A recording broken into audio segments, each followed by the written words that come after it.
অন্ধকার প্রকোষ্ঠে টানা ৮ বছর কাটানোর পর মুক্তি পান গুম হওয়া মীর আহমদ বিন কাশেম আরমান।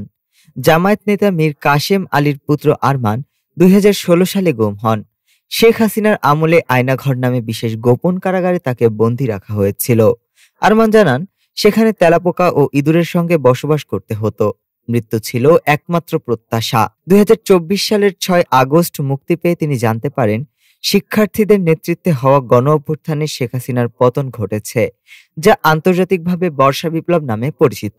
পতনের পর ছাত্রনেতারা শান্তিতে নোবেলজয়ী ডক্টর মোহাম্মদ ইউনূসকে নেতৃত্বে এনে অন্তর্বর্তী সরকার গঠন করেন। এই সরকার গুম, খুন ও অর্থ পাচার বিচার এবং রাষ্ট্র পুনর্গঠনের অঙ্গীকার দেয়। তবে নির্বাচনের আগে দেশে আবারও রাজনৈতিক বিভাজন, সাম্প্রদায়িক সহিংসতা ও কট্টরপন্থীদের উত্থান দেখা দিয়েছে। আওয়ামী লীগ অভিযোগ করেছে তাদের নেতাকর্মীরা হামলার শিকার হচ্ছেন।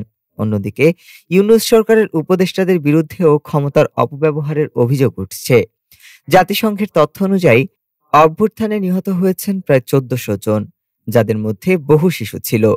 এসব হত্যার বিচার শুরু করেছে অন্তর্বর্তী সরকার, যেখানে হাসিনার মৃত্যুদণ্ড দাবি করা হয়েছে। তবে ভারতের কাছে তার প্রত্যর্পণ অনিশ্চিত। এ অবস্থায় নতুন প্রজন্মের নেতা নাহিদ ইসলামের নেতৃত্বে গঠিত এনসিপি বিশ্বাস করছে, গণ অভ্যুত্থান ছিল পুরনো রাজনৈতিক ধারা ভেঙে ন্যায্যতা ও জবাবদিহিতার দাবিতে মানুষের জাগরণ। কিন্তু সামনে নির্বাচন ও ভূরাজনৈতিক বাস্তবতায় বাংলাদেশের ভবিষ্যৎ এখনো অনিশ্চিত। ডেস্ক রিপোর্ট, আজ বার্তা।